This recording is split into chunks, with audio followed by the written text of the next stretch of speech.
Bienvenue sur Shopper Matters, le podcast. Je suis Estelle Luce-Antoinette, votre hôte. Dans chaque épisode, un échange, des conseils sur un thème pour vous permettre d'avancer durablement sur la croissance de votre e-commerce. J'espère que cet épisode vous plaira. Bonne écoute.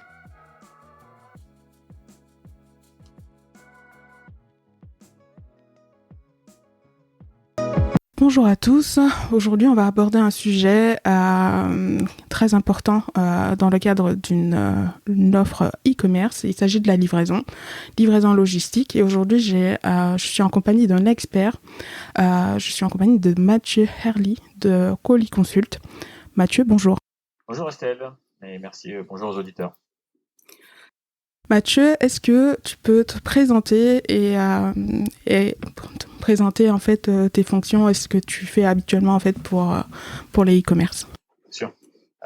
Donc moi je suis le fondateur d'un cabinet qui s'appelle Colis Consult et je suis en fait un ancien commercial du monde du transport qui a monté ce cabinet en 2005. Et depuis 2005, on accompagne des entreprises, e-commerçants ou pas d'ailleurs, mais dans des logiques d'optimisation et de leur plan de transport colis, comme le nom Colis Consult peut le laisser deviner. Très bien. Aujourd'hui, ce que je voudrais voir, en fait, je voudrais utiliser tes connaissances et ton expertise sur la livraison pour pouvoir aider en fait les auditeurs qui se lancent dans l'e-commerce ou qui ont déjà en fait leur e-commerce et qui souhaitent optimiser en fait ce pan-là. C'est de voir en fait les erreurs qu'on peut éviter en tant que e-commerçant quand on crée son offre logistique, son offre de livraison. Pas seulement en fait pour le coût qui est présenté pour le client final, qui peut dépendre en fait de son pricing, mais aussi en amont en fait, ce qu'on peut faire pour optimiser son offre et pour optimiser ses coûts et son chiffre d'affaires au final. Oui, tout à fait. Oui. Et c'est clair, de plus en plus d'études le montrent et il y a eu une réelle prise de conscience, notamment depuis les épisodes confinement et autres, de l'importance du transport dans l'e-commerce. Et voilà, par rapport à ce que tu me demandes là, nous on a une communication, enfin un guide un peu qu'on a mis en avant comme ça, qui est un guide des 10 erreurs des e-commerçants. D'accord. Et si ça te va bien, Estelle, ce que je propose, c'est que ça va être un tout petit peu monologue, mais que du coup je précise un peu ces 10 erreurs et les conseils qui peuvent être associés. Et ensuite, à travers des questions, que tu auras ou des retours d'informations d'e-commerçants avec qui tu as déjà échangé, voir comment ces conseils peuvent être. Pardon. Oui. Tes souhaits. Alors, est-ce que ça te va qu'on procède comme ça, Estelle? Oui, on peut commencer. Oui. Super. Donc là, l'erreur numéro 1 qu'on voit sur un certain nombre de sites e-commerce, c'est de pas afficher clairement les modalités de transport au-dessus de la ligne de flottaison, c'est-à-dire sur la partie la plus visible du site internet. Il faut en fait que l'ensemble des internautes, des visiteurs, dès les premières secondes, et vraiment il s'agit des premières secondes, puissent voir quelles sont les modalités de transport. Donc modalité, c'est nom du transporteur, délai de livraison et surtout coût du transport et seuil de gratuité du transport. Donc ça, voilà, ces informations clés, ça doit apparaître très clairement au-dessus de la ligne de flottaison. Très bien. Deuxième point important, c'est l'idée des noms des transporteurs. Un certain nombre de sites préfèrent parler de standard, de à domicile, de en relais, plutôt que donner les noms des transporteurs. Ça peut éventuellement se défendre pour des très gros e-commerçants qui utilisent une multitude de transporteurs et qui veulent avoir la liberté de choisir le transporteur qu'ils vont utiliser au sein d'une même catégorie de transport. C'est-à-dire que la livraison à domicile pourra une fois être faite avec DPD, une fois avec GLS, une fois avec Colissimo, et qui veulent pas que le client ait un droit de regard là-dessus, parce que c'est leur stratégie. Donc dans ce cas de figure, effectivement, il faut mieux laisser des terminologies larges et évasives qui ne donnent pas le nom du transporteur. Et dans tous les autres cas de figure, et ça va être le cas notamment des e-commerçants qui démarrent, qui vont avoir un ou deux transporteurs, type Colissimo ou un autre, mais voilà. Ouais. Il faut bien préciser effectivement le nom du transporteur, voire même du service chez le transporteur qui est utilisé. Ça va être un facteur de rassurance très fort pour un internaute de savoir qui est le transporteur qui va les livrer. Et même dans le cadre d'un relais, ça va être pour eux un facteur aussi d'identification du commerce qui peut chez qui ils vont pouvoir aller chercher le colis, puisque si on leur dit c'est un mondial relais, par exemple, ils peuvent savoir qu'il y a un mondial relais en bas de chez eux, ils ont l'habitude d'y aller, et donc ils vont pouvoir passer un peu plus de temps sur site parce qu'ils savent que finalement le fleuriste en bas de chez eux c'est un point dans lequel ils peuvent aller chercher les colis qui sont présents, l'ensemble des produits qui sont présents sur ce site, quoi. Donc bien donner le nom des transporteurs présents sur le site. Ok. Voilà. Alors on parlait d'offre relais à l'instant, et c'est l'erreur numéro 3 qu'on met en avant.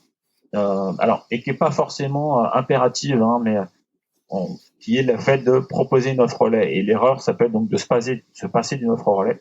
Alors je dis elle n'est pas impérative parce qu'on peut démarrer sans offre relais. Oui.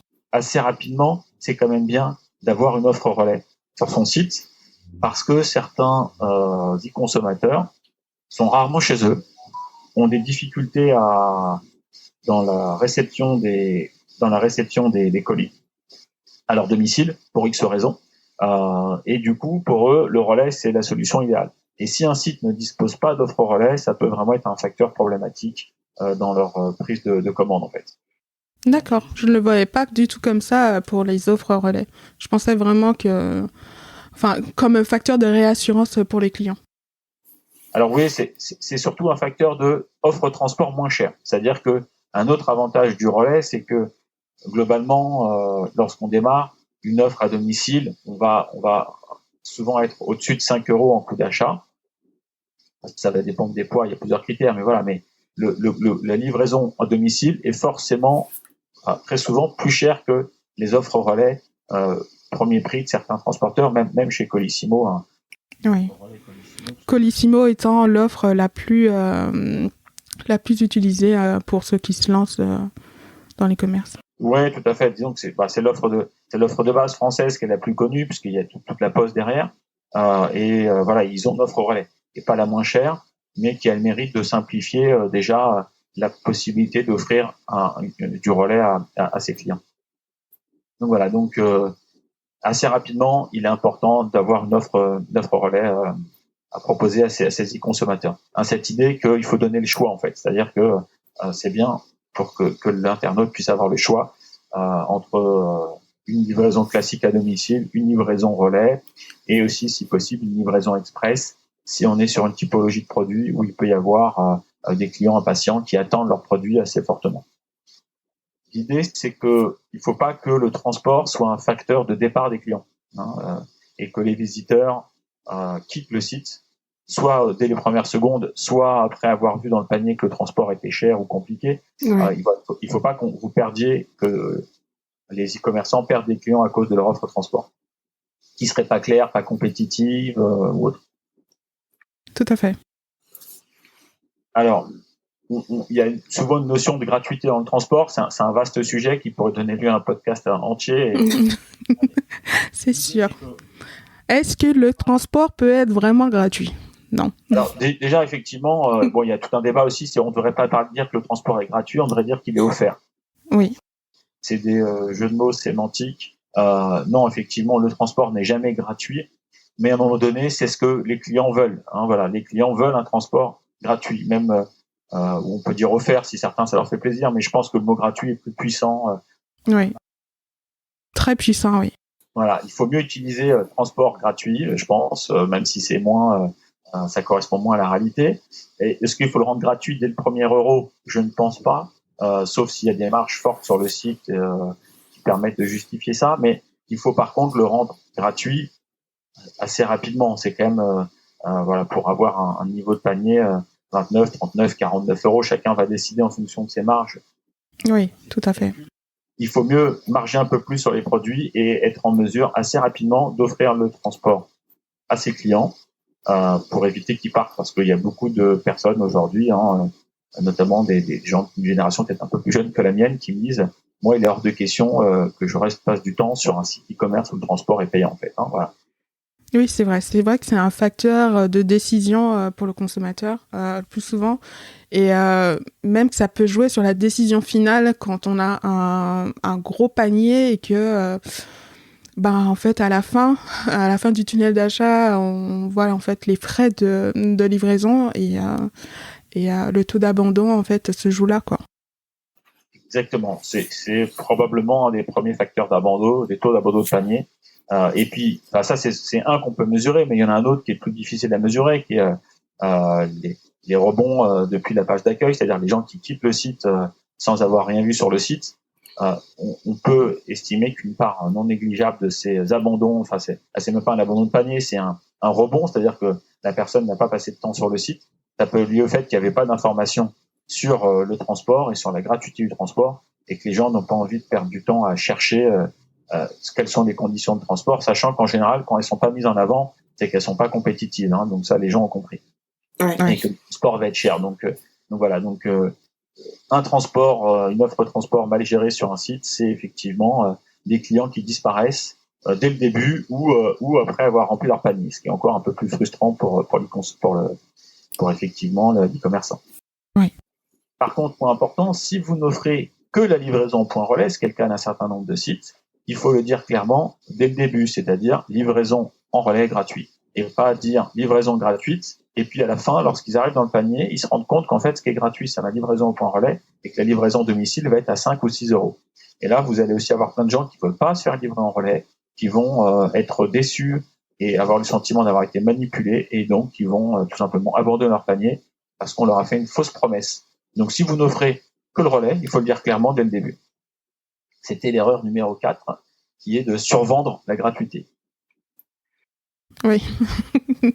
L'erreur numéro 5, pour nous, c'est relatif à l'offre express. Alors, c'est pas indispensable d'avoir une offre express lorsqu'on lance son site internet, mais voilà, c'est quand même bien de pouvoir proposer une livraison Chronopost, DHL, UPS. Bon, il y a différents acteurs qui proposent express pour se faire livrer en J+1. Alors, il faut que l'e-commerçant soit quand même capable de préparer ses commandes très rapidement. Idéalement, le jour où ils ont été reçus, ou dans le pire des cas, le lendemain, parce que sinon, c'est frustrant de payer un transport cher, mais d'avoir un e-commerçant qui met 3 jours à expédier la commande. Oui. Donc, si vous êtes bon sur l'idée de pouvoir livrer rapidement et qu'il y a des clients qui sont pressés par rapport à votre typologie de produit, c'est bien d'avoir une offre express. Le danger, c'est de la mettre trop cher. On voit parfois l'express à 15 euros sur des sites. Je pense que ça peut être, ça peut donner un peu l'impression à vos clients que vous les prenez pour des jambons. Et bien souvent, elle est à un montant de plus de 10 euros, enfin 9 euros. Voilà, exactement, oui. C'est un peu cher. Alors, et ça va être l'erreur suivante, c'est l'erreur 6, qui est un peu liée à cette première erreur de vendre l'express trop cher, c'est de ne pas appliquer de dégressivité. Je m'explique. Vous arrivez sur un site qui vous dit la livraison à domicile, c'est 5 euros, l'express, c'est 10 euros. Mais à partir de 100 euros de commande, la livraison à domicile devient gratuite. La logique voudrait qu'à ce moment-là, l'express passe à 5 euros.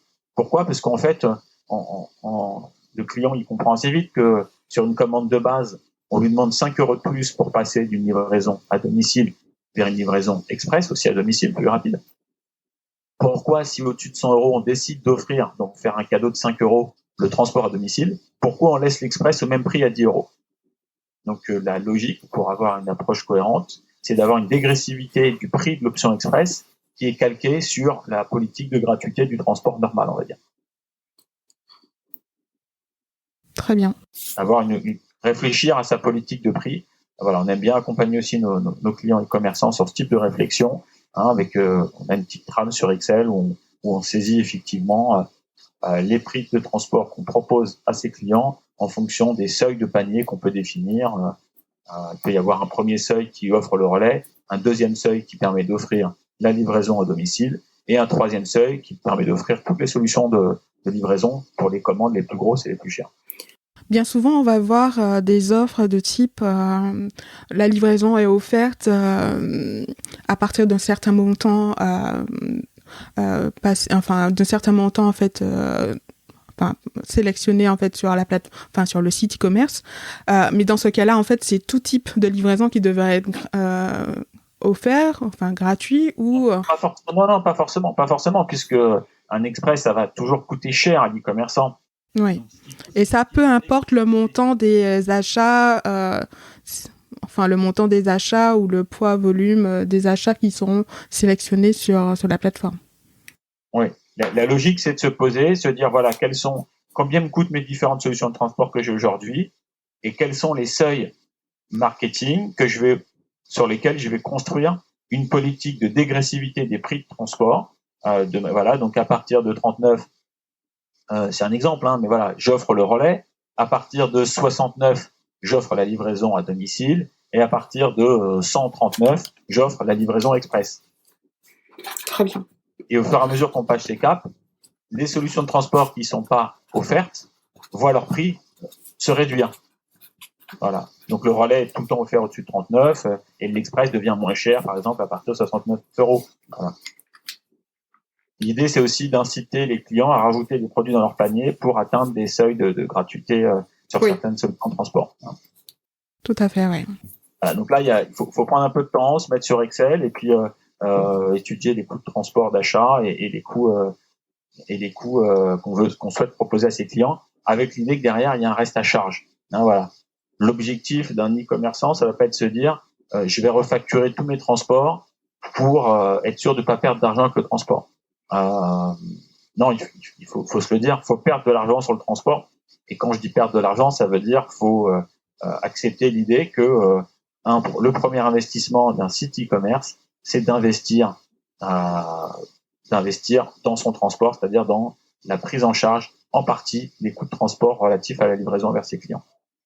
Très bien. Il y en a un qui a très bien compris ça depuis ses premiers jours, vraiment depuis ses premiers jours, c'est Amazon. Dès le début, ils ont dit notre plus gros investissement marketing, ça va être le transport. Oui, Amazon, c'est un très grand exemple parce que vous pouvez vous faire livrer en peu de temps pour n'importe quel type de produit et peu importe le montant, en fait. Ouais. Au début, en fait, on a tendance à dire oui, mais c'est parce qu'aujourd'hui, ils sont les leaders mondiaux et qu'ils ont une position énorme. Mais dès le début, en fait, ils ont très bien compris que le facteur de différenciation entre un commerce classique et eux, c'est le problème du transport et que donc il fallait être peu cher. Et aujourd'hui, tous les e-commerçants doivent comprendre et ça va être un des points, le point 7. En fait, votre concurrent direct, ce sont tous les sites leaders du transport. Même si vous êtes sur une niche, même si vous êtes une petite marque, alors ça peut y avoir des cas d'exception, vraiment sur des produits très spécifiques, mais globalement, les internautes, ils sont sur Cdiscount, ils sont sur Amazon, ils sont sur une multitude de sites internet où le transport est gratuit. Et pour eux, le transport, ça doit être gratuit. Et donc, si les commerçants ils disent ah ouais non le transport c'est pas gratuit, moi ça me coûte 8 euros, donc je vais facturer les 8 euros, il va avoir 80% de ses clients qui vont fuir. Donc à un moment donné, il faut comprendre. Sachant qu'à un moment, le fait d'offrir en fait la livraison sur une petite période, en fait, ça peut être un élément d'acquisition en fait de clients sur une courte période en fait, et pour pouvoir en fait les retravailler par la suite pour du réachat ultérieurement sur la plateforme. Voilà, en fait, c'est idéalement, on ne doit pas forcément avoir du transport gratuit dès 1 euro d'achat, mais il faut rapidement rendre ce seuil assez accessible en fonction de la valeur des produits qu'on vend et des marges qu'il y a. Et oui, l'idée, ça peut être de se dire, l'idée, c'est d'acquérir des clients, voilà. Et donc, on voit des e-commerçants qui font des campagnes de publicité, AdWords et autres, où ils ont un coût d'acquisition de la première visite qui est de plusieurs euros. Donc voilà, rien que pour que quelqu'un vienne sur le site, il faut payer plusieurs euros. Et tous ces gens-là partent parce que le transport est trop cher. Donc il y a une question à se poser, c'est peut-être j'investis un peu moins en publicité et mon investissement, ça va plutôt être de sponsoriser le transport de mes clients. Voilà. Tout à fait, ouais. Et l'idée qu'il faut appliquer les mêmes tarifs que ses concurrents, ça je l'entends souvent, notamment certaines marques de luxe ou autres qui me disent oui, mais on a regardé notre grand concurrent sur Internet, lui, ses prix de transport sont élevés, donc on s'est calqué sur les mêmes tarifs qu'eux. Mais c'est pas parce que les gens se sont trompés en proposant des tarifs trop élevés qui font fuir leurs clients que vous pouvez vous dire, moi, je vais faire pareil qu'eux, et du coup, mes clients, ils vont se dire que mes tarifs sont les mêmes que mon concurrent. Sauf que les clients, les tarifs de livraison qu'ils ont en tête, c'est ceux des leaders du marché, pas forcément ceux de votre concurrent direct. Oui, tout à fait. Je trouve ça bizarre de prendre cette initiative de copier en fait les tarifs, sachant que on sait bien que les produits vont différer, sauf si les produits sont à peu près les mêmes, mais les produits vont différer en termes de taille, volume et de poids, donc les coûts ne peuvent pas être les mêmes, quoi. Il faut pouvoir les challenger, quoi. Voilà. Alors toujours un autre point très important, là on parle de livraison, mais il y a un autre point qui est clé, c'est la logique de retour. les e-consommateurs, en 2021, ils veulent pouvoir retourner un produit facilement et idéalement gratuitement. Alors, là encore une fois de plus, je vais pas forcer les gens à dire que c'est impératif que le retour doit être gratuit. Mais le consommateur s'attend un peu plus à l'avoir gratuitement. Enfin, habitué avec les grosses plateformes en fait qui le font. Donc. Exactement, Estelle. La majorité des marques de fast fashion ou autres proposent du retour gratuit, très facile.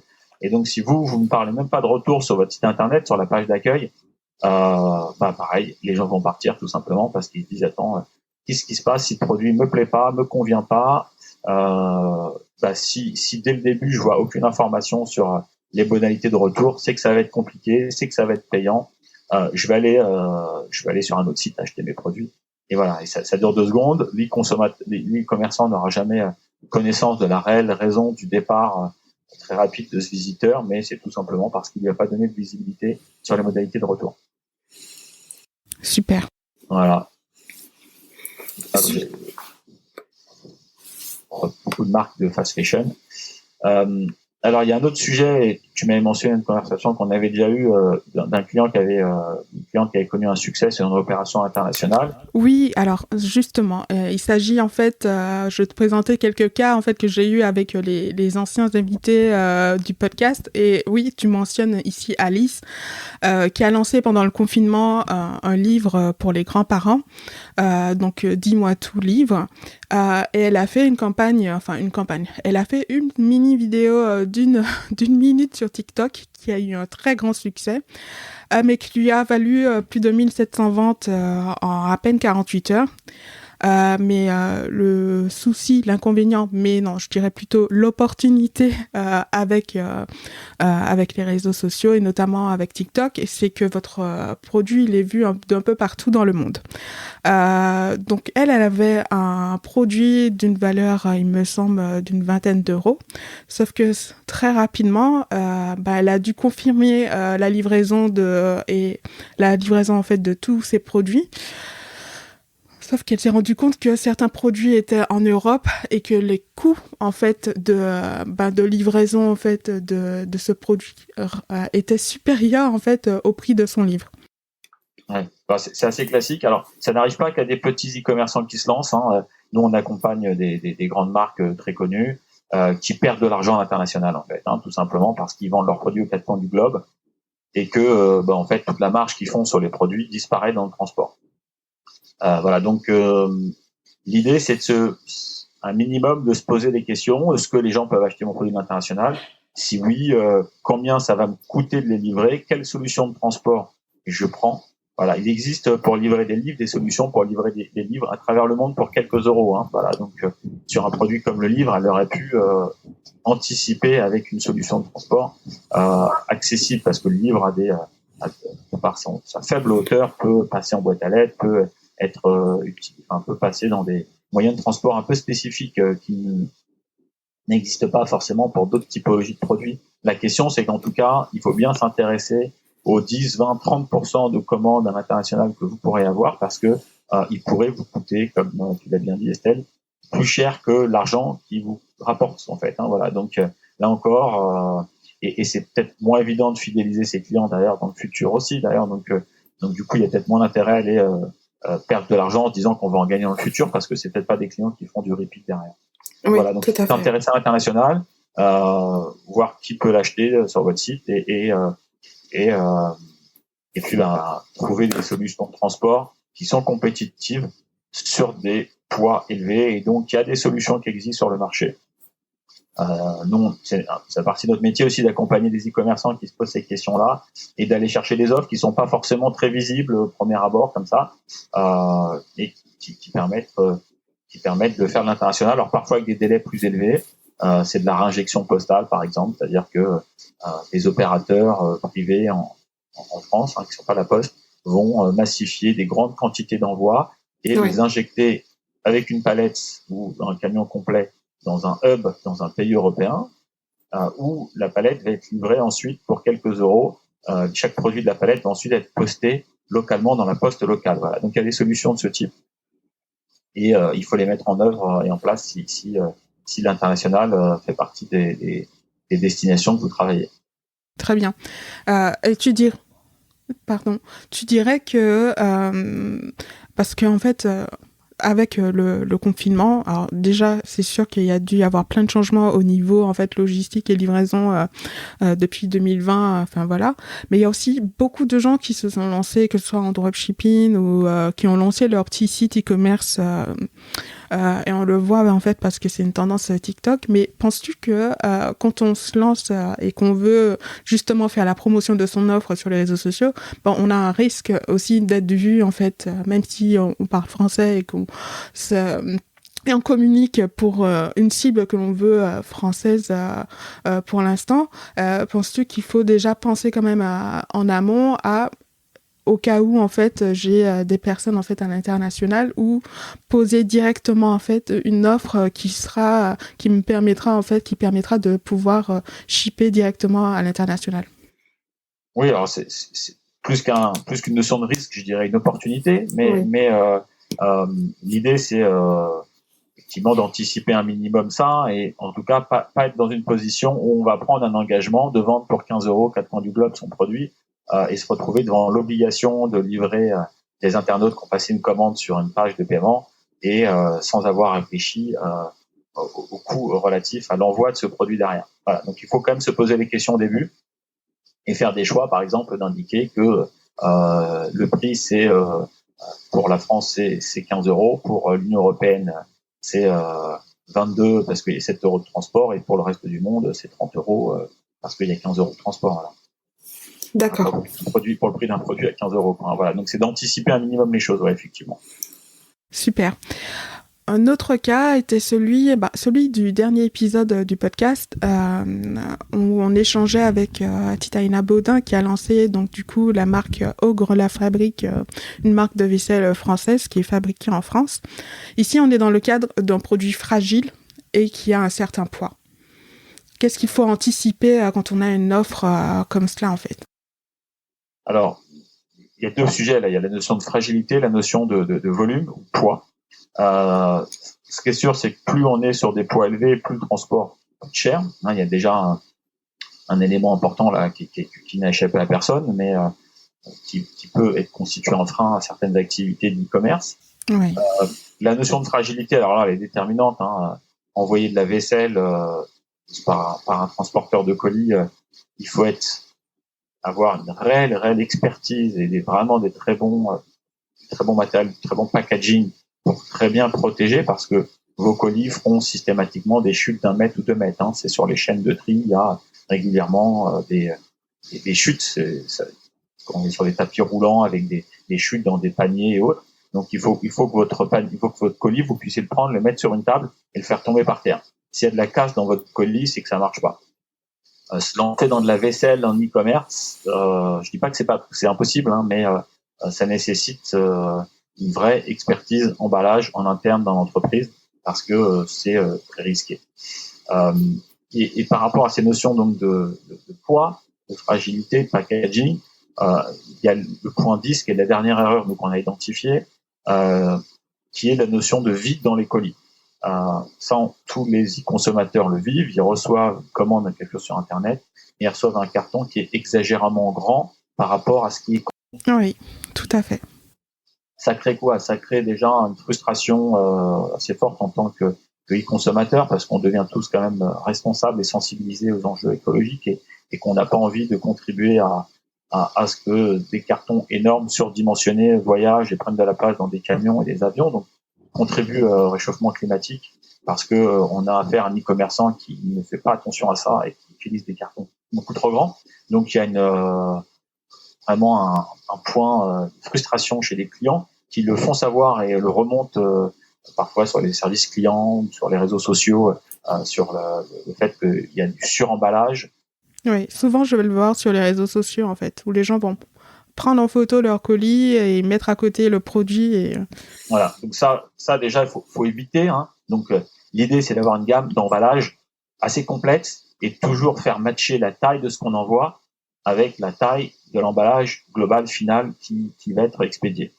Et pourquoi c'est très important de faire ça aussi? Parce qu'on arrive à un deuxième point, qui est que beaucoup de transporteurs pour l'international, même la Poste pour les dom-tom pour les États-Unis, mais aussi tous les transporteurs express connus, donc DHL, Chronopost, TNT, pour la France, pour l'international et la France, appliquent ce qu'on appelle la facturation au poids volumétrique.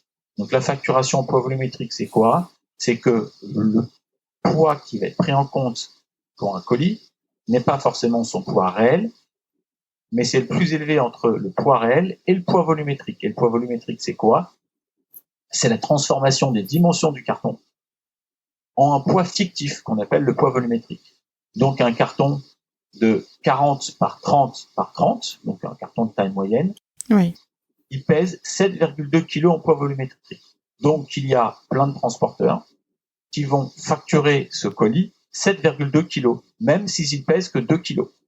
Ah oui. Qui s'applique pour tout, enfin pour toutes les destinations, c'est un certain nombre de transporteurs, et pour toutes les destinations lointaines. Et donc, ne pas prendre conscience de ce mécanisme et de pas l'anticiper avec une gamme d'emballage complète, ça veut dire que systématiquement, nous on a eu le cas récemment pour un de nos clients, on a regardé ses factures, il y avait des envois qui étaient facturés par son transporteur jusqu'à 10 fois le poids réel, jusqu'à 10 fois. C'est-à-dire qu'un colis de 3 kilos était facturé 30 kilos. Voilà. Oui. Et donc ça, c'est aussi un coup à tout simplement sabrer son e-commerce parce qu'on n'a pas anticipé cette règle de facturation. Voilà.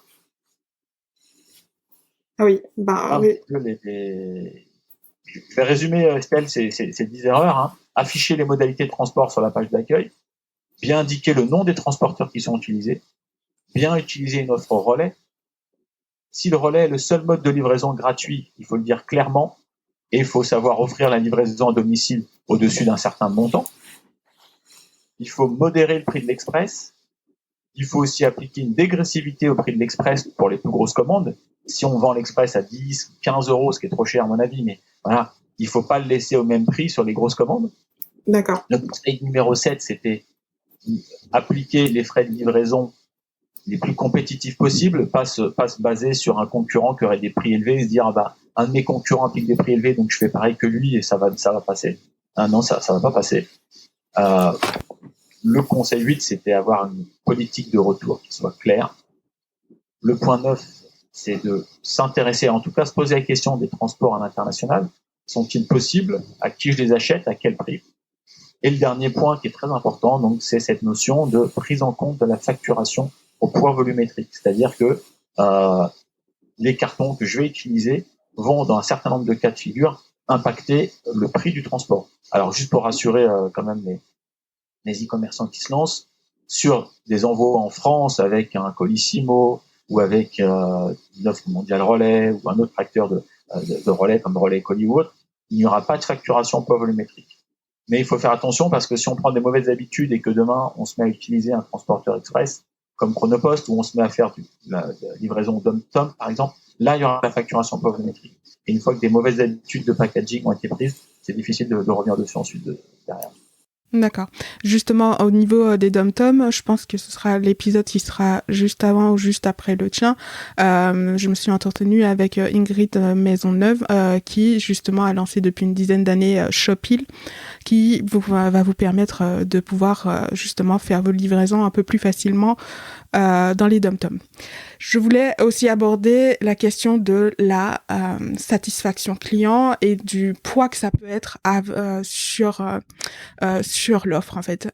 Ici, j'aborde le point avec la DNBB Léo et Violette sur la maroquinerie qui après avoir fait un bilan d'une année où ils ont pu qui était un peu en dents de scie en 2020 et en dents de scie parce que ils avaient plusieurs tu en as parlé un peu au début, plusieurs acteurs en fait de livraison pour leur offre.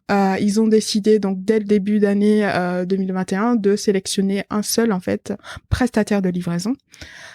Et pour cela en fait ils ont étudié en fait la satisfaction client qu'il y avait. Qu'est-ce que tu préconiserais en fait là-dessus en fait? Alors, je viens de rédiger il y a quelques jours un article sur LinkedIn justement à ce sujet, qui est l'achat de transport en mode cherry picking. Donc cherry comme cerise en anglais, un cherry picking, c'est donc une expression qui est utilisée dans quelques industries pour parler d'une attitude qui peut être traduite en picorage, cueillette de cerises littéralement. qui est l'idée que on va acheter à chaque fois là où c'est le moins cher. Hein, donc c'est comme comme un consommateur lambda qui va faire ses courses dans plusieurs grands magasins pour avoir à chaque fois le prix du produit le moins cher. On peut aussi faire ça pour le transport et donc et certaines grandes entreprises le font, ou même des entreprises de taille moyenne. Et elles ont 4, 5, 6 transporteurs et à chaque fois elles utilisent le transporteur le moins cher en fonction de la destination. Et voilà, donc ça veut dire multiplier les transporteurs. Et ça implique effectivement beaucoup de complexité dans le pilotage, dans la gestion des transports. Et surtout, ça va induire qu'on va rester un petit client chez tous les transporteurs. Et donc, qui dit être un petit client chez tous les transporteurs dit des prix élevés. Donc, il y a vraiment quand même effectivement toute une réflexion à avoir sur une stratégie d'achat-transport qui vise à massifier au maximum ces volumes avec 1, 2 ou 3 prestataires. Pour passer à plus, il faut vraiment commencer à avoir des niveaux de consommation de transport importants avec plusieurs centaines de milliers d'euros de transport. Mais au début, il y a vraiment une vraie nécessité d'essayer de rationaliser en utilisant peu de transporteurs, en massifiant ses volumes avec ces transporteurs et à grandir et à augmenter son panel de transporteurs progressivement parce qu'effectivement, le pilotage de l'optimisation de ces transports, mais aussi de la satisfaction du client et autres, plus il y a de transporteurs, plus c'est compliqué et complexe à gérer. Voilà. Très bien. Ouais, surtout que là, en fait, il faisait de la livraison avec Paris Intramuros, pas Paris Intramuros, pardon, mais avec la livraison à vélo. Il y avait aussi la livraison en Europe et le reste de la France aussi. Donc, ouais, ce qui pouvait en fait donner en fait un retour différent en fonction des acteurs. Voilà, bon après c'est bien d'avoir des solutions locales. Hein. Si vous avez une clientèle, si une entreprise a une clientèle parisienne et qu'elle est en région parisienne, c'est bien de mettre en place une politique vélo. Pour le coup, là, on arrive à faire de la réduction durable puisque c'est un des sujets aussi pour beaucoup d'entreprises, hein, c'est de réduire l'impact écologique du transport. Malheureusement, il faut être réaliste aussi. Il y a des solutions qui peuvent être très respectueuses de l'environnement sur le dernier kilomètre. Oui. Mais dès qu'il faudra livrer à travers toute la France, aujourd'hui, il n'y a pas d'autre alternative que des camions qui roulent au diesel. Les camions électriques, c'est bien pour des courtes distances. Enfin, en tout cas, ils sont utilisés aujourd'hui pour des courtes distances par la très grande majorité des transporteurs, notamment pour anticiper des restrictions d'accès au centre-ville pour les camions diesel qui vont arriver dans les prochaines années. Mais la majorité des distances sont encore faites par des camions diesel, voire lorsqu'on utilise des transporteurs express par de l'avion. Hein, voilà, donc un des meilleurs axes qu'on a aujourd'hui en e-commerçant, si on veut faire attention, c'est effectivement plutôt de bien réduire la taille au maximum de ces emballages, éviter le suremballage pour permettre de réduire la place que prend les colis dans les camions et les avions et donc permettre aux transporteurs d'en mettre plus dans le même camion, dans le même avion. Voilà. Très bien. Tu penses qu'aujourd'hui... Oui, pardon, vas-y. Tu penses qu'aujourd'hui... alors déjà... est-ce que tu as vu après cette année qu'on a eu en 2020 une réponse en fait des entreprises logistiques et de livraison concernant en fait l'environnement? Est-ce qu'il y a des actions qui ont été mises en place? Et puis deux, est-ce que tu trouves qu'aujourd'hui, ce système en fait de relais qu'il peut y avoir sur le dernier kilomètre, pour être tout à fait honnête, des fois je le trouve pas logique, dans le sens où une fois en fait, je devais me faire livrer un produit, j'avais la possibilité de suivre en fait le produit, sauf que l'entrepôt était un peu proche de chez moi, qui est je pense à Vitry. Et à Vitry, en fait, il y a quelqu'un qui prenait le relais du colis et pour venir me le déposer à vélo. J'ai trouvé ça un peu, je sais pas, pas logique dans le sens où la personne aurait pu passer en fait directement dans ma ville qui est juste à côté pour. Les particuliers ou parfois effectivement les consommateurs ne comprennent pas parfois les chemins des transports. Oui, c'est ça. Il y a aussi des logiques de massification qui peuvent et de rationalisation du transport. Donc, ce qu'il faut savoir, c'est qu'un colis qui fera Nice-Milan en express va souvent passer par l'Allemagne. Hein. Il va prendre l'avion, il va parcourir des milliers de kilomètres pour faire une distance qui est beaucoup plus courte. Parce que toutes les industries de transport marchent sur des logiques de massification, tous les transporteurs de messagerie. Très bien. Faut pas chercher à comprendre par où est passé le colis, ils auraient pu faire autrement. Parce que c'est pour ça que même certains transporteurs évitent maintenant de donner trop de visibilité aux clients là-dessus, parce que ça donne lieu à des interprétations erronées. Très bien. Tout à fait, oui. des choix qu'ils ont pu faire. Donc la question, c'est pas ça. Ta première question, c'était ce qu'ils font des efforts. Oui, ils font tous des efforts parce qu'ils savent qu'il y a des contraintes et des nouvelles réglementations qui vont être impactantes, parce qu'ils savent qu'il y a aussi une urgence climatique. Oui. Maintenant, encore une fois de plus, je reviens sur ce constat.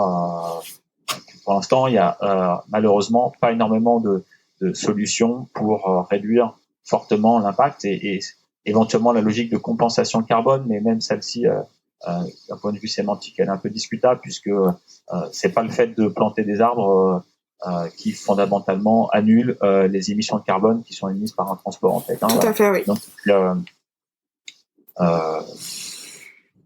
mais souvent, c'est ce qui va être présenté, voilà, et puis ça déculpabilise un peu le client, oui.